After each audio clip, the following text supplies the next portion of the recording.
Hello, everyone, and welcome. As many of you in the audience know, Roblox went public last Thursday on March 11th, opening at a price of $45 a share, an increase by over 50% in its opening day. And by the end of the week, Roblox neared a market valuation of almost $40 billion. The creator community on Roblox to date has consisted of many younger former players that have advanced from playing to building games on the platform. And many have wondered when and if the platform would start bringing in more professional developers and publishers. So, here with us today to talk about Roblox's development platform and opportunity space for developers is Joe Ferencz, CEO of Gamefam. Gamefam is a recent venture-backed startup specifically targeting Roblox and aiming to become the first big gaming company focused on the platform. The company was founded in 2019, currently lists 37 full-time employees and 8 live games on Roblox, including Ultimate Driving and Hot Wheels Open World. Welcome, Joe. Thank you. Long-time listener, first-time caller. Very excited to be here, Joe. Thanks for having me. So I thought we could just go ahead and start by just talking about how you got here in terms of like, when did you start thinking about starting Gamefam? What did you see about the Roblox platform in particular? And what's the story behind starting the company? Yeah, so let's take a quick trip back to a pre-Roblox era or a pre-mass market awareness Roblox era, I would say, of 2016. I was consulting at Mattel, leading up game production for Hot Wheels, helping put Hot Wheels into Forza Horizon, creating the first branded arena in Rocket League, of course, with an amazing group working on one of the world's best brands, makes life a lot easier. And I saw this thing, Roblox, start popping up on our trend reports. My job was what's cool for kids gaming. And so I was like, what is this Roblox thing that's starting to get traction here? And I opened up the site and I was like, oh my God, what is this? This is like nothing I've ever seen. And I was immediately fascinated by it and really felt like I needed to understand it. And I went up to San Mateo and met with Roblox's incredible executive team. I started playing the games. And I was at a point in my career where I had been working in mobile free to play and I loved it and I loved the intellectual challenge of it, but I also felt like it was becoming increasingly driven by economy design. And I'm more of a creator by background. I have an art direction degree, I make music, and then I just want to do wacky stuff. And so I was waiting for the next big platform moment where you could just get wild again, the way mobile was in 2010, the way the Steam indie revolution was. And I said, next time that happens, I'm going to throw my hat in the ring and try to start a studio. So I started tracking Roblox, watching it on App Annie, watching it on these trend trackers, watching it on Google Trends. And by 2018, it was pretty clear this was going to be the one to me. And so in 2019, I started Gamefam, and we've been putting one foot in front of the other ever since. And we're now probably in the top 25 developers on the platform at this stage and making traction towards that every day. Right. And Joe, in terms of like that first step, when you say you started Gamefam, how did you sort of start? Did you start with financing? Did you kind of bootstrap things? Did you start with like initially launching your own game or working with other people to develop a game together? How did that kind of start? Yeah, when we first started Gamefam, we were really noobs on Roblox, and that's we were bacon hairs, as they say, and we had no idea what we knew and what we didn't know, and we thought we were just going to walk in with our background in producing kind of AAA caliber games and understanding mobile free-to-play economics and just start winning, and that was pretty wrong. We immediately found that this is a very different platform. And so we started realizing we have to learn. And the way we decided to learn was just to bootstrap. We started making games, working on games with other developers, getting into this community, because this is truly a gaming community as well as a gaming platform, as well as a social platform. Roblox is such a multiverse, or dare I say metaverse, of experience and creation. And so we started by trying to make some of our own small games and then partnering with some really indie devs. And when I say indie devs, I mean games that maybe had 10, 25 concurrent users just to get our hands dirty and start to try things. Because what's so amazing about Roblox is you just get this real-time feedback. You're watching your metrics through Roblox's dev stats, through PlayFab, through game analytics, and you're seeing everything happening in real time. You publish, you're getting the feedback, you're learning what works, what doesn't work. And through that, over the course of 2 years, we were able to build some best practices and find some tactics to really deliver highly rated games with fantastic monetization and fantastic potential to continue increasing monetization. Got it. And can you talk about, so that was the start. And so where are you today in terms of traction, the kind of games that you guys have launched? Can you speak to some of the, apparently the 8 live games that you guys have now? Yes, we actually have 9 games live operating now. Yeah, okay. Awesome. So what's happened is when we first came onto the platform, again, thinking, hey, we're coming in from the gaming industry and we're working with native Robloxian devs who are oftentimes working out of the bedrooms in their parents' homes. Some of them are still in high school. And we thought, oh, we have these great backgrounds, Zynga, Ubisoft, Mattel, and Blizzard, DNA, some of our staff. We have incredible people from the gaming industry here. And we thought, oh, these young developers are going to be so excited to work with us. And they were like, get out of here. We don't want nothing to what you're selling. You don't know nothing about Roblox.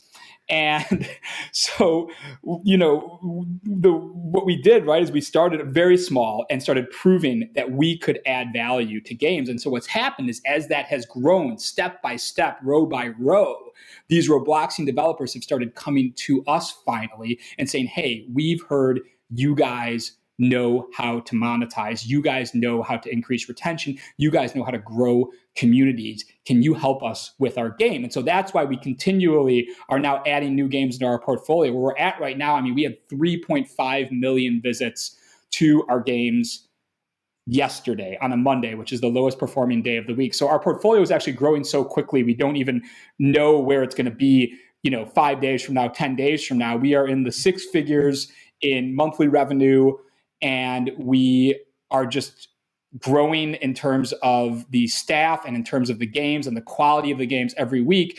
And I think what's really special and what we're really proud of here is that it's not just a group of gaming industry executives coming onto a new platform that is community driven and saying, hey, we're going to now show you guys how it's done. It's really the opposite. We are half gaming industry veterans, half native Robloxians, and the culture is all about the cross-pollination and collaboration of those two groups. And that is what is driving our growth, in my opinion. And anytime we see people come onto the platform and they don't have that native Robloxian sensibility or that Robloxiness, we see them really struggling. And so that's, I think, where we are getting so much of the acceleration and momentum from right now. And Joe, could you talk about the model? So you mentioned that these kind of existing Roblox developers are reaching out to you to help them kind of scale up or to improve their performance. And then from a Gamefam sort of business model, is it more of an acquisition model, or are you publishing in some sense? Or how do you work with these developers that are reaching out to you guys? I think it's really not an easy question to answer succinctly. Okay. So let me try. Okay. Basically, these Robloxian developers are incredible young people, and they're almost universally under 25 years old. I actually often like to say I may be the foremost Roblox expert who doesn't work at Roblox over 25 years old in the whole world. I have a very plausible claim to that distinction at this point. I'm not saying for sure, but I'm saying I might be, okay? And what we find is that these young developers, these native Robloxians who started gaming on Roblox when they were 8, 9, 10, started making their own games when they were 14, 15, 16, are now 18, 19, 20, 22. A lot of them have made a lot of money already. These are incredibly self-motivated, brilliant young people we are talking about. And each one of them has a totally different point of view, essentially, of what they're looking for now, what they think they're going to be looking for a year from now. And what that means is that we are pretty flexible in terms of how we work with people. What's important to us is that we are building a culture and a home that is creator driven in this creator driven platform, in a platform where the developers are the stars. We need to find ways for each of those developers who come to us or who we are connected to through our community to be excited about working with us and create a bigger pie together. With the platform growing so quickly, and both in users and in revenue per user on average, there's so much opportunity. And so we really are very flexible. And again, it's about creating the right home for the right creator. And so our deals are really range the gamut in terms of what makes sense for each individual opportunity. Got it. So flexible deals. And then in terms of like, I mean, obviously you guys wouldn't be focusing on Roblox unless you thought there was an opportunity for something bigger. And we've seen year over year, like the Roblox development fund, the amount that they pay out to developers has just been growing and growing and growing. But crazy, I know. In terms of how you would characterize the opportunity, because it has been to date mainly like, small teams of not necessarily it's not like the big, the big, like the Electronic Arts and the Zyngas of the world are jumping in right now. But could you characterize the current opportunity and where you think it will get to? Like, when do you think some of these bigger guys start jumping in? I think the bigger guys are going to start jumping in over the next 2 years. I think that Roblox was really in Gen 0 until the IPO. And I think the IPO marks the end of Generation 0, maybe kind of analogous way, the way We Rule or Smurfs Village marked the end of Gen 0 of mobile free-to-play and the beginning of Generation 1 of mobile free-to-play. That's where I think Roblox is currently at. And we are already getting a lot of inquiries from AAA developers and publishers. It's pretty incredible that some of the conversations that are coming our way.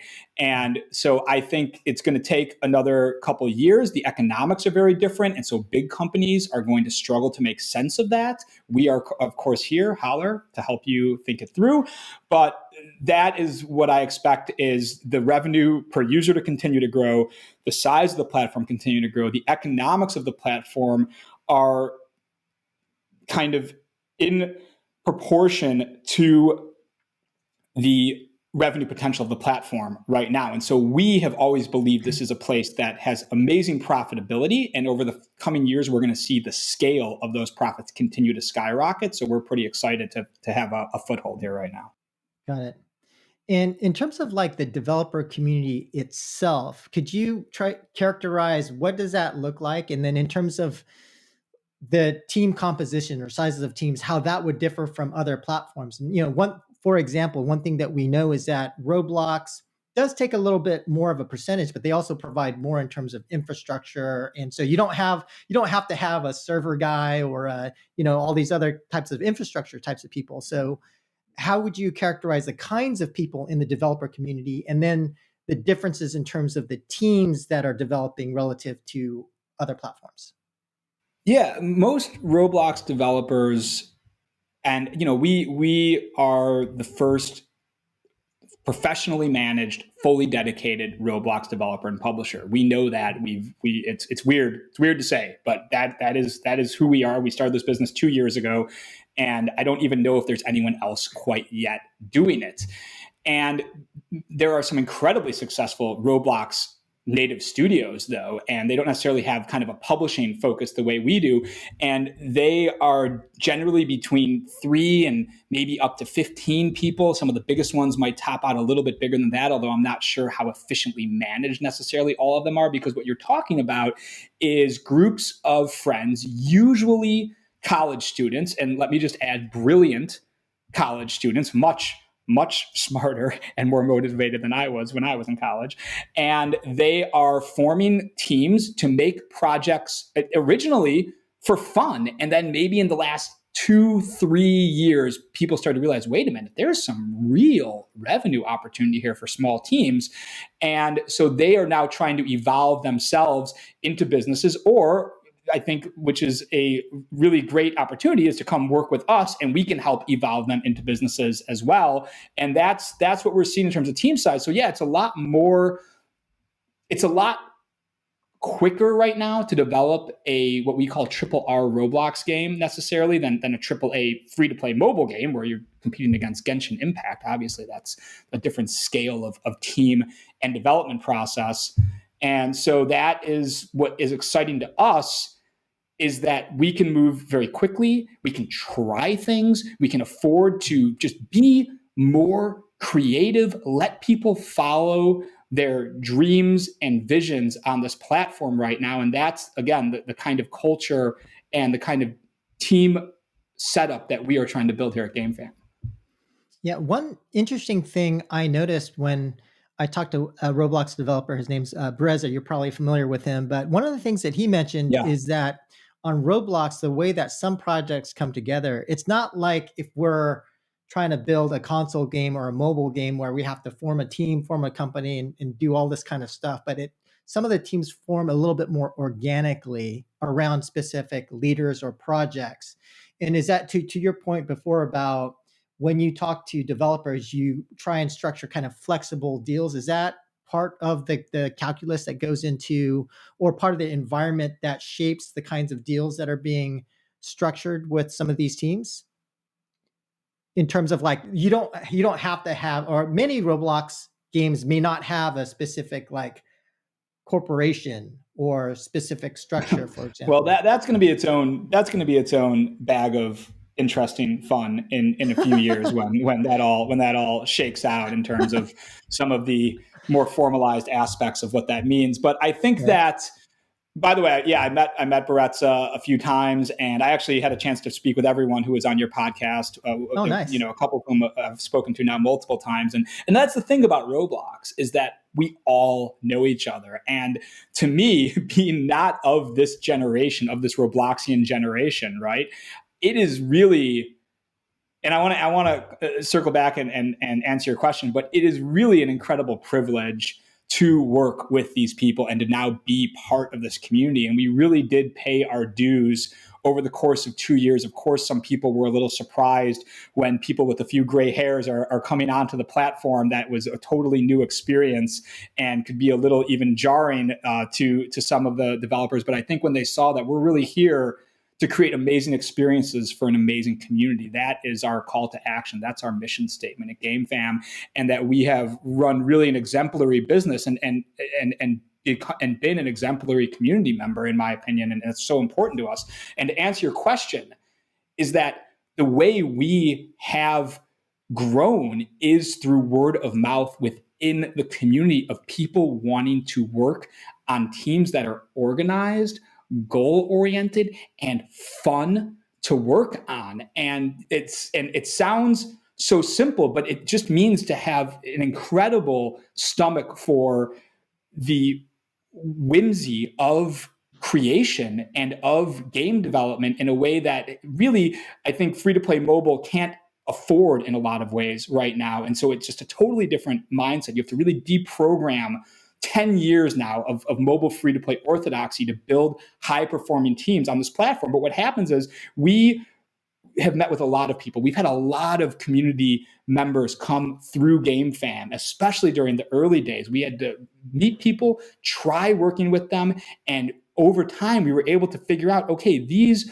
are the Robloxian developers who have the mindset to win. These are the ones who want to be part of high-performing teams, and then they tend to have other friends who have similar mindsets, and then we've built a place that is exciting for them to be at, and then they bring their friends in, and that is how we have gotten to where we are, through organic word of mouth and being focused on being a super positive force in the community.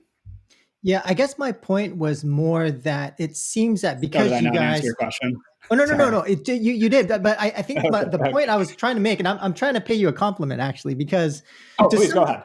To some degree, like if you're a big publisher like EA or one of these other big companies coming in and saying, "Hey, we want to develop on Roblox. We have our corporation, we have our employment contracts, we have these rigid structures, and you guys need to work with us in the way that we are used to," versus where you are saying, we're a Gamefam, we create flexible relationships in the style of the way that Roblox developers organically kind of combine and create projects, and you're supportive of these creators, that maybe you have a competitive advantage also from not only being one of the first to the scene, but also in terms of being able to support these flexible types of arrangements. I'm just hypothesizing, trying to understand the space, but I don't know if you feel that that is an accurate statement or maybe not. Well, I think it's always an advantage to be smaller on a new platform inherently, I guess, having worked at bigger companies and bigger publishers and been in the indie world now. When you're in the indie world, we have a few decision makers and we can evaluate everything on a one-off basis, and we can decide what makes sense for this company in terms of continuing to drive growth versus being at a bigger company where there's all kinds of controls and protocols and precedents. And of course, we're going to be able to move quicker and be more flexible than a bigger company. I think that goes, and that is certainly an advantage during this growth phase right now. And it's an advantage that a bigger company would be very hard pressed to create. But I think the other advantage I'd like to think we have is that we are really a creative driven company. I have a background in the arts since I was a kid. I've been drawing, painting, making music, looking up to Walt Disney and Shigeru Miyamoto and saying, how can we eventually do work like that? And so we really come from a place of authenticity around creation, and we want to build a business around authentic creation. That's the beauty.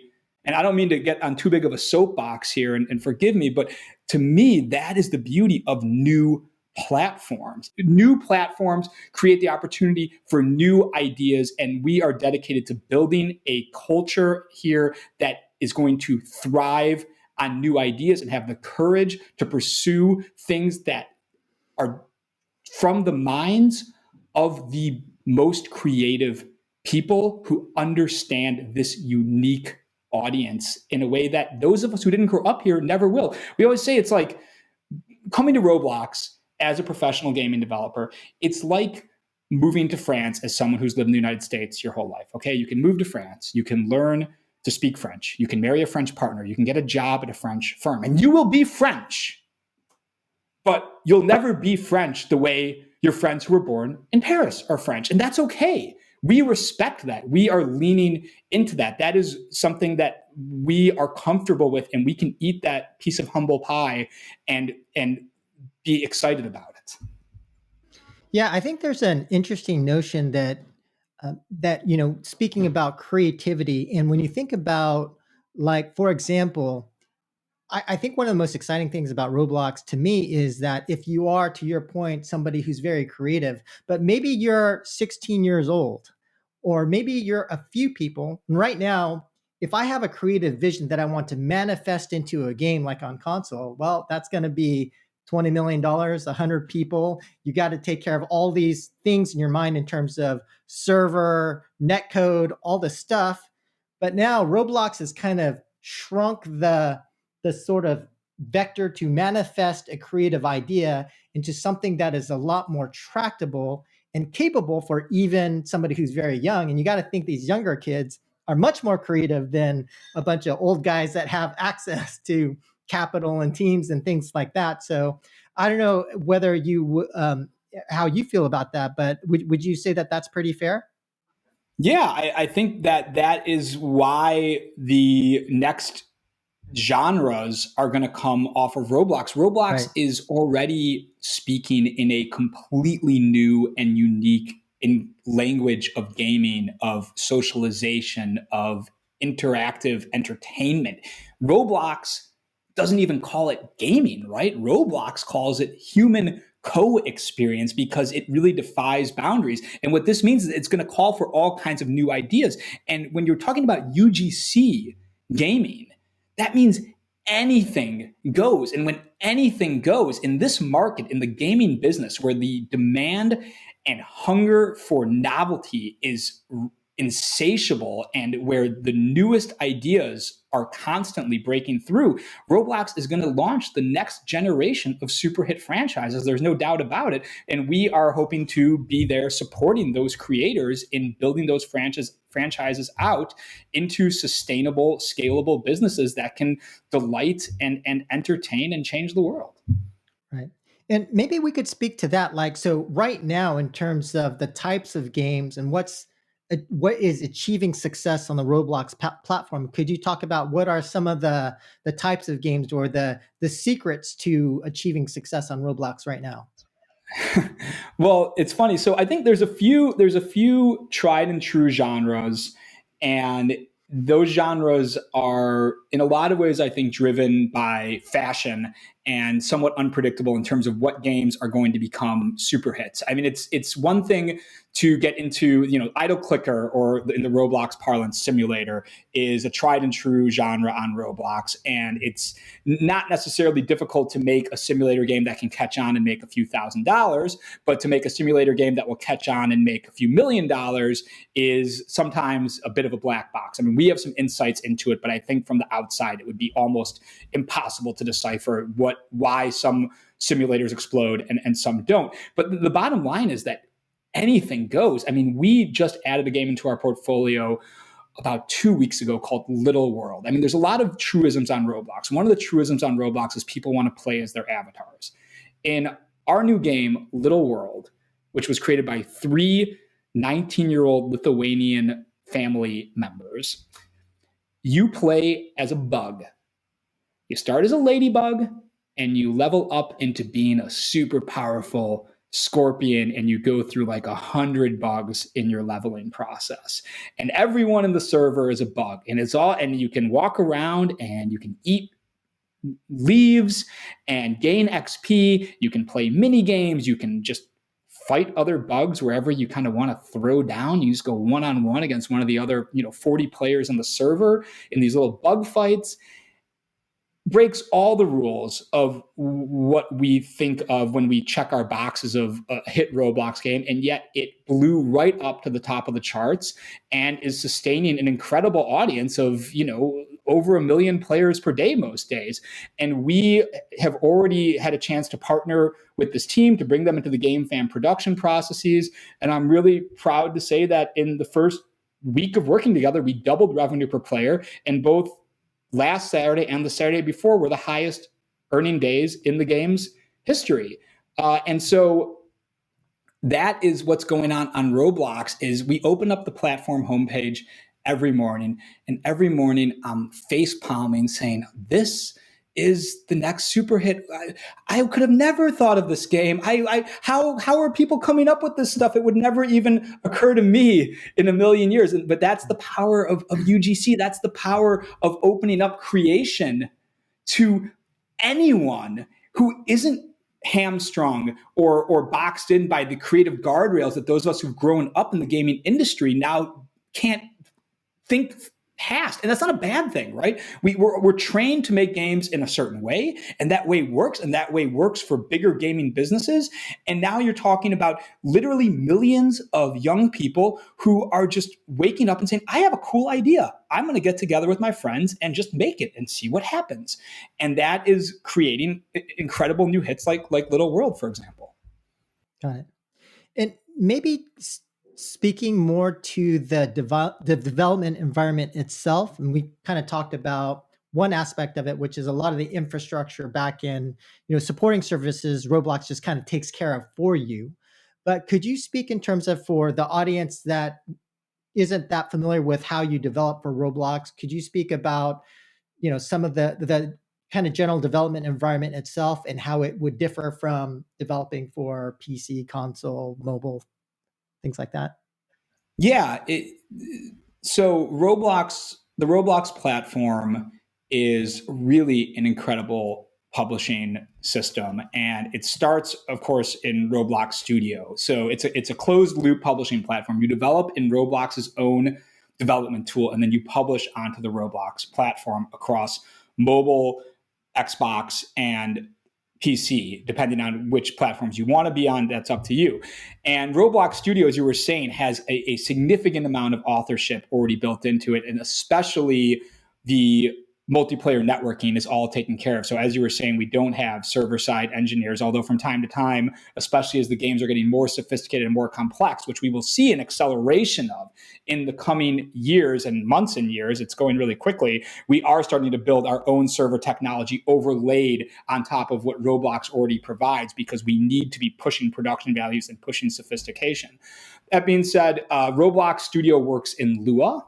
So that has been an interesting challenge in terms of finding staff. A lot of engineers want to work in Unity or in Unreal because those are the biggest engines for game development, and that's where your jobs are. If you're an engineer and you want to have career mobility, you probably don't want to be working only in Lua and Roblox Studio. So what we are doing is reaching far and wide, both into the Roblox community as well as into other niche development communities all over the world to find the best Lua programmers and people who are passionate about what Roblox is and what Roblox is going to be in the coming years.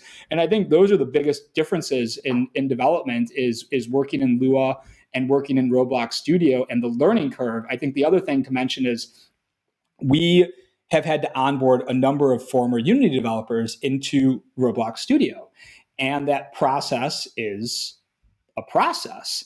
It's certainly doable. And what's funny, a lot of the native Robloxian devs, they're so used to Roblox, and they sometimes believe that people who have never worked in Roblox and are over 25 are actually physically incapable of working in Roblox Studio. And that was something that I think we are starting to eventually make some traction on here in terms of winning them over. There is a learning curve. The engineers have to come on, and not only do they have to take a step into working in Lua, but Roblox Studio has its own folkways, its own lore behind it in terms of the best way to get things done and its own quirks like any engine does. And so there's a learning curve in terms of learning those as well. And then our artists need to learn to create in a Robloxy aesthetic. And this is a platform where graphics are unique. They're not. This isn't a pixel war the way it has been in the console and even in the mobile business now for years and years.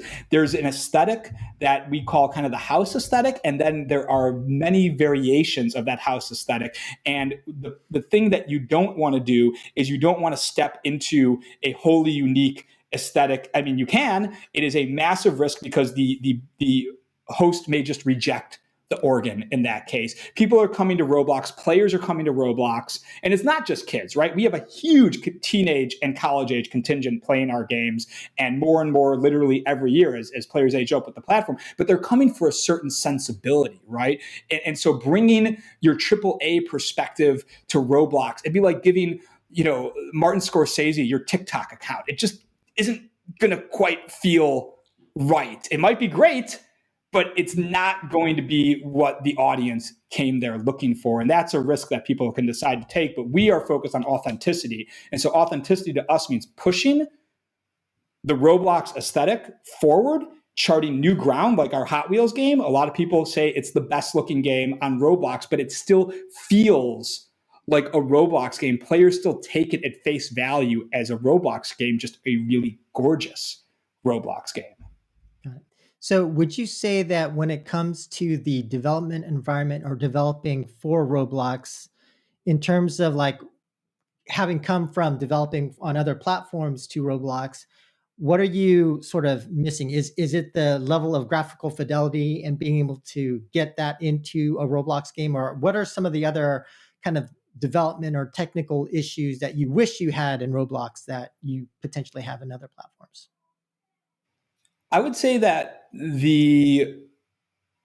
now let me start by saying I am not an engineer and I do not write code. So I am not the most qualified person to answer this question in a deep level of detail, but we can do that on another podcast in the future. I can bring our CTO in and he will tell you all about it. I think what I can tell you a little more about, though, is the design side, because the development side, I don't think you can do anything in Roblox. There are limitations to performance, right? And that's the biggest difference, probably. Roblox is essentially streamed down, and forgive me, Dave Bazuki and Craig and anyone else listening from Roblox, Matt, Curtis, if I'm saying this wrong. Roblox is essentially streamed down, meaning that our games don't have a client on your phone or on your PC. Roblox does, but the games don't. They load in as you play them. And so that creates some performance limitations versus a game that has a multi-gigabyte client living on your hard drive. Other than that, you can pretty much do anything in Roblox as far as we can tell. And we have incredible first-person shooters like Polybattle running on the platform. We have incredible real-time racing games. We're building a brawler based on one of the world's most famous animation brands. And so we are very bullish and feel very comfortable developing incredible real-time multiplayer games on the platform. I think the design side is radically different than mobile free-to-play. And that's the thing that, as developers start thinking about Roblox, they really need to start to understand. I would say if you are looking to develop on Roblox, I would recommend you probably spend about 1,000 hours playing Roblox games and another 1,000 hours talking to Roblox developers about what they think makes Roblox good and what they think makes a great Roblox game and why some games worked and some games didn't. And then you'll start to move down the learning curve and start to speak French, as we were saying, so to speak, in that metaphor earlier. Right. So let's talk about the future of Roblox. And clearly, when you look at sort of the current market valuation of Roblox, people are expecting a lot from the company. There's a lot of expectations built into their market capitalization, right? So I'm wondering, from your perspective on the platform, where do you think Roblox goes next in terms of whether it's capabilities or expanding their service in some way? What do you think they're going to do? I think Roblox is going to end up being the I don't want to be too reductive about it, so I'll expand on this a little bit. But in short, Roblox is going to be the YouTube of games, or the YouTube and the TikTok combined together of games. It's both a gaming platform and it's a social platform and it's a digital world where you have a persistent avatar and you have your friends who you hang out with. And Roblox has so many expansion opportunities. The kind of the most obvious one is that it's going to continue to age up. We already know that the kids who grew up playing on Roblox 10 years ago are sticking with the platform more and more, right? Over 50% of Americans under 16 are playing Roblox. And that's a great stat. But that doesn't mean that at 17, usage just falls off a cliff and everyone switches off Roblox at 17 years old. I mean, that's got to wind down gradually. And we don't have any hard data on that. But based on our anecdotal data and our roots in this community, what we believe is that that's winding down with the kind of mass generation that first grew up with this, which goes back now about 10 years. So we know in our games like Ultimate Driving and Polybattle, which are geared towards a much older audience that are truly what you could call hardcore gamers. And a lot of those are in high school and in college. And we know that because we have 100,000 Discord and Twitter followers between our games, and we know what they're talking about. First of all, we know they're teenagers because they're on Twitter and Discord. That starts at probably 11, 12 years old at the youngest. We know on our games that have a younger appeal, like Speedrun Simulator, one of our hit simulator games that has just been on fire lately. We know that's a younger audience because we don't have the social following on that game proportionally the way we do on Ultimate Driving or Polybattle. So it's very clear that the platform is aging up, and there's enormous potential for the platform to essentially start sitting right next to the App Store and Sony and Nintendo and Microsoft as one of the true forces of gaming. And then in terms of other opportunities, I mean, if you've ever been to Roblox Developers Conference, and I have, and it's fantastic, and that's how we've met so many of these great developers. And we were the oldest people there. Yes, if you were wondering, they did this thing. They said, "Okay, how many people here are in high school?" Okay, and there's like a bunch of hands that go up, right? Like over half the room. And then they go, "How many people here are in college?" And it's like, 80% of the room. And it was like, how many people here are out of college? And it was like, there's like, 5 hands that went up. No, there were a number of people out of college. What they didn't ask were how many people here are over 25, and then it would have just been me and my co-founder raising our hand probably. So it's really, but it's so great. It's so great. It's so fantastic to learn to speak in GIF on Discord, which is how we conduct most of our meetings now, in GIFs on Discord. So my point here is that when Dave Baszucki talks at Roblox Developers Conference, he talks about a vision that is so big that the only kind of easy way to describe it is just to say he wants Roblox to be the oasis from Ready Player One. He wants it to be an all-encompassing world of socialization and entertainment and education, and it's built first and foremost for social experience. And now it's a hardcore AAA approaching gaming platform. And so where can it go? It can go anywhere. It has an incredible advantage over a Netflix because it can bring video in and people will sit and co-view video as their avatars happily. But can Netflix create a gaming vertical that is going to scale and be amazing? I think that's a much taller order than just streaming video into a platform where there's already players, for example. Yeah. So, I mean, I think the easy way or the simple way to think about expansion for Roblox is, one, geographical expansion. They can push out to other countries. There's some deals in China that I think they're working on. The demographic expansion in terms of trying to age up. Now, I've heard rumors they've been working on that for a while in terms of greater capability, greater graphical fidelity. Who knows when and if they launched that. I felt like the way that you kind of described Roblox to me makes a lot of sense in terms of YouTube plus TikTok. That's something that I can grasp and understand.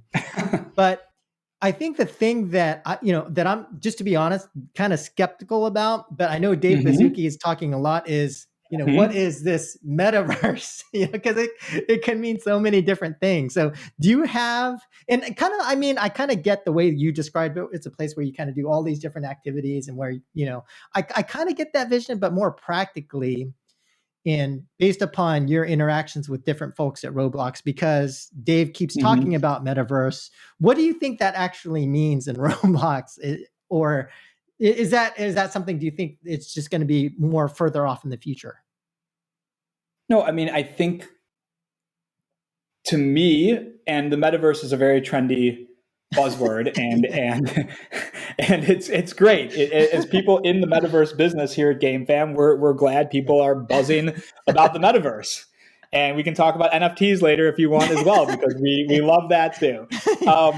And I'm glad you brought a skeptical question, because it wouldn't be a Deconstructor of Fun episode with you without some skepticism. I think you always have a great critical perspective on things.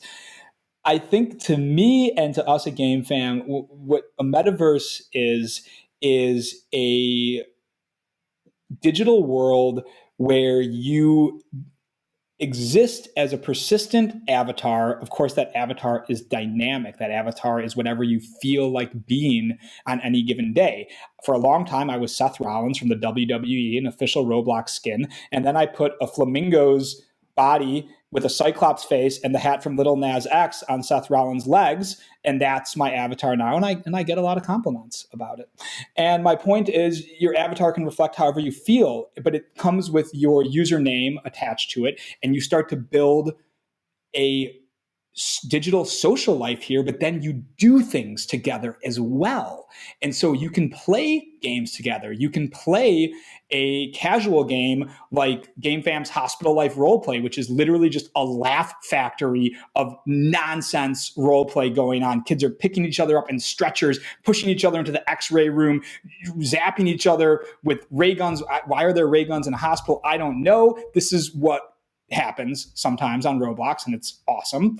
And then we have really sophisticated games like Poly Battle, which is a team-based shooter with a capture the flag mechanic and long-term class progression.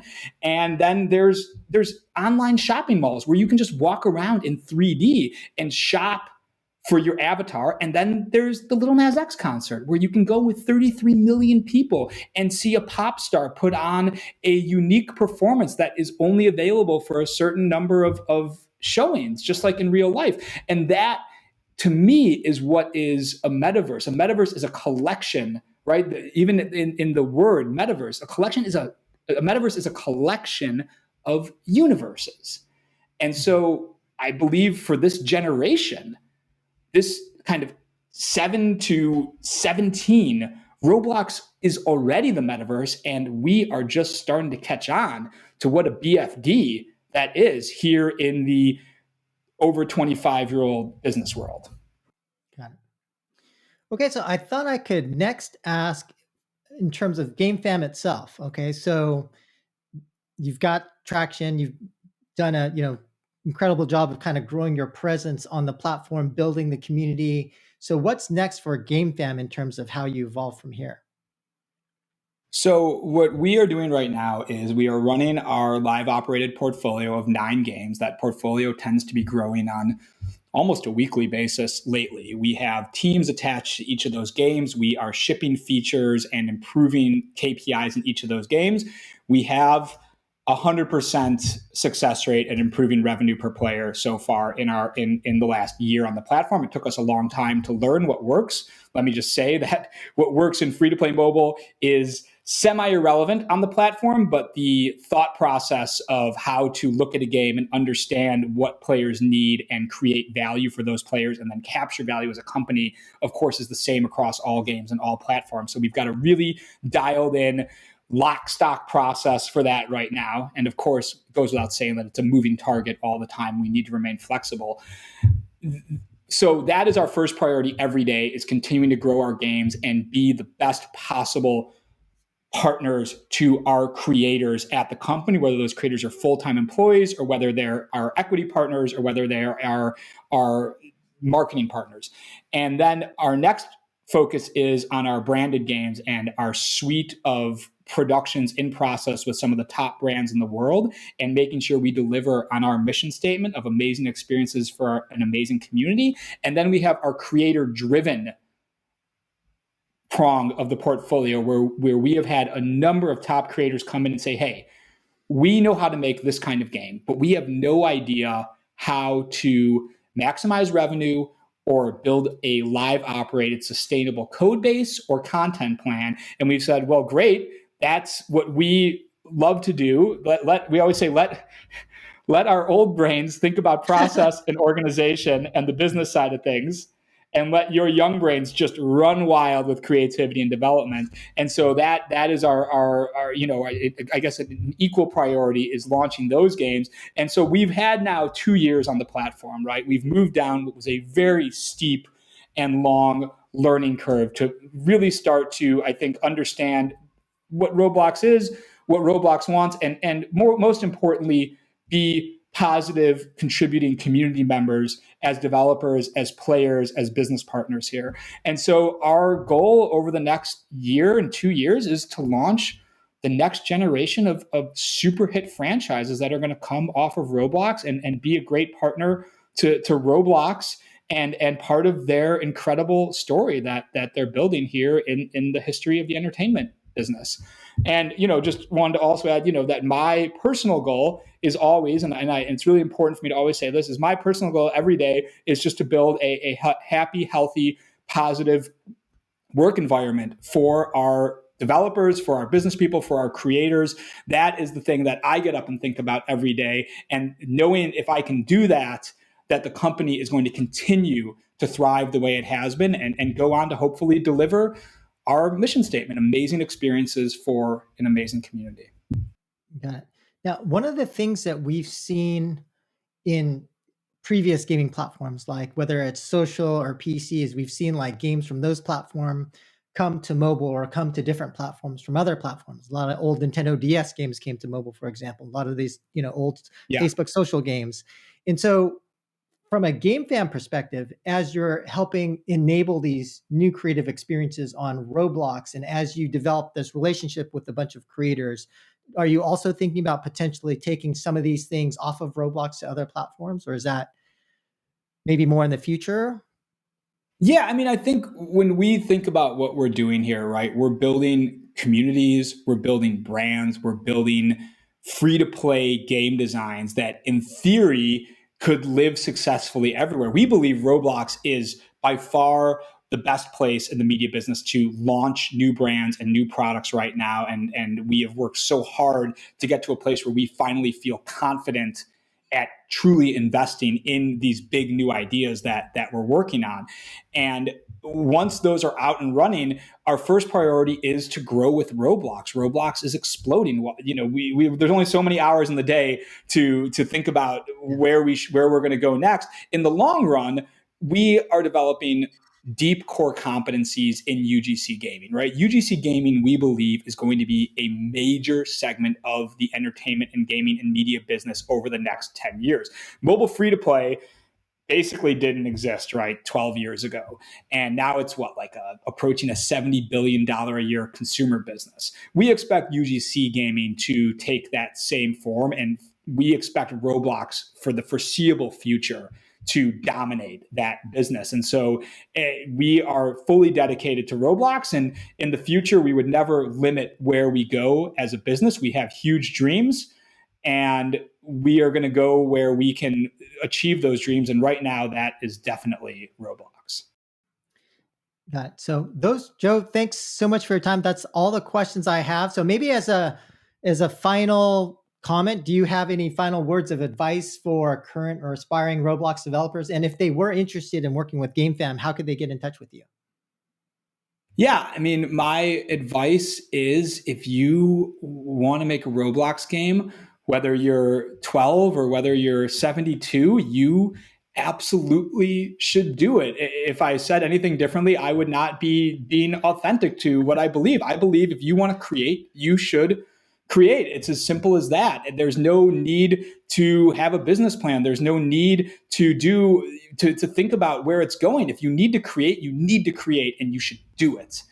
And that is what Roblox offers. It also offers the chance for people like ourselves who are later on in our careers to think about building a massive scaled, super successful business here that can delight tens of millions of people around the world for years to come. But at the end of the day, it allows someone who's a one-man shop to just get on there and start making something incredible. And there's some amazing success stories from that process on the platform right now.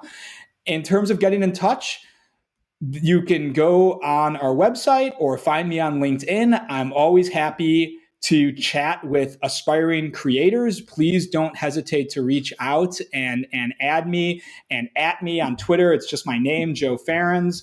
And I hope to hear from you.